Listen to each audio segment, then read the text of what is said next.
What's going on, guys? Today we're going to be talking about a topic that I think I get the most questions about, and that's going to be, what is the best diet?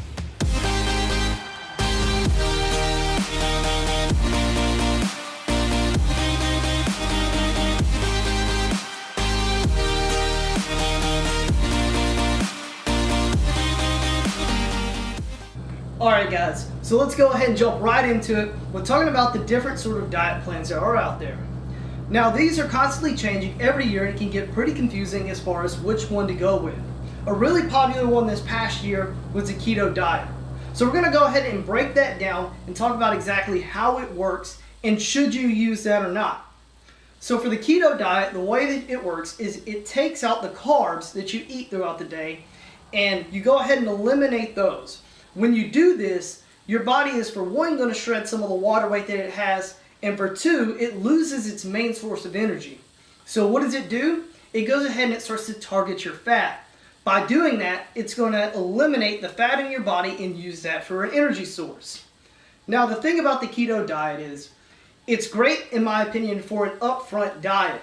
So if you're trying to lose weight immediately, and let's say maybe there's a wedding coming up or some sort of event, I think the keto diet is great for that. However, if you're talking about a long-term sustainable diet, I'm not so sure that that's going to be the right pick. And the reason why is, could you really imagine your life without carbs completely? So let's talk about eliminating sugar completely out of your diet. You're going to be eliminating bread completely out of your diet. When you start to look at all the things that carbs are in, you're going to be losing a lot of things. So with the keto diet, you can have a little bit of carbs, but not very many. And that's going to be hard for most people to maintain permanently.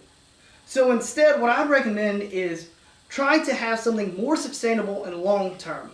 If you want to use the keto diet up front, that's great. You can use that to lose initial weight and then maybe try to transition to something more sustainable. So what I recommend is make sure that you're counting your calories.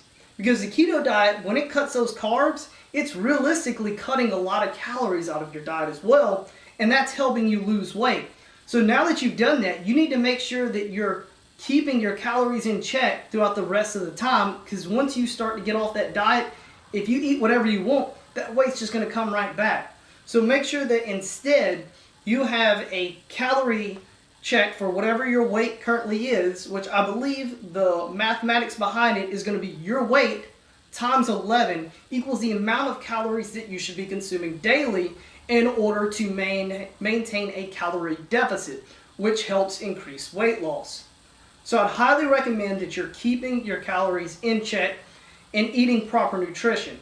It's okay every now and again to take a break, maybe like one day a week or maybe one day a month. However you want to go about taking a break and eating something that you really enjoy and having a day that you go out and eat whatever you want.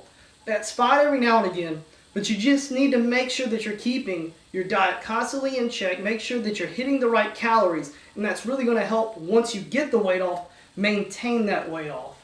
And one of the things that I'd recommend that you're eating the most is going to be healthy foods, such as you should have chicken for one of your meals a week, and then you should have a red meat for at least, a couple of your meals a week. So when you're doing this, your body's getting some of the things that it needs from the chicken, some of the things that it needs from the meat, and then make sure that, of course, you're eating the proper vegetables and the proper carb sources, such as potatoes are a great source of carbs, and then you have oatmeal for breakfast, which is a good source of carbs. There's always a good way to get nutrition and a bad way to get nutrition. So once you've gotten that weight off and you want to maintain it, make sure that you're eating properly at least 6 days a week, and maybe having either one day a week, like I said, or one day a month where you actually splurge on yourself and have whatever you want. And that's going to be what I'd recommend that you do if you're wanting to lose weight and keep it off permanently. Instead of just going by some sort of diet plan that's already been created, try to create something for your own self that you can actually maintain.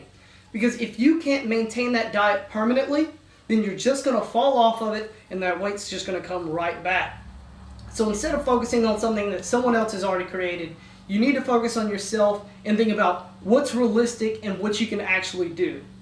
Once you've gotten that all settled out, then you'll be able to finally lose that weight that you've been wanting to lose and keep it off permanently. Alright guys, That's going to wrap it up for this one. If you liked it, make sure you go ahead and give it a thumbs up. If you're new here, be sure to subscribe, and I'll see you guys in the next one.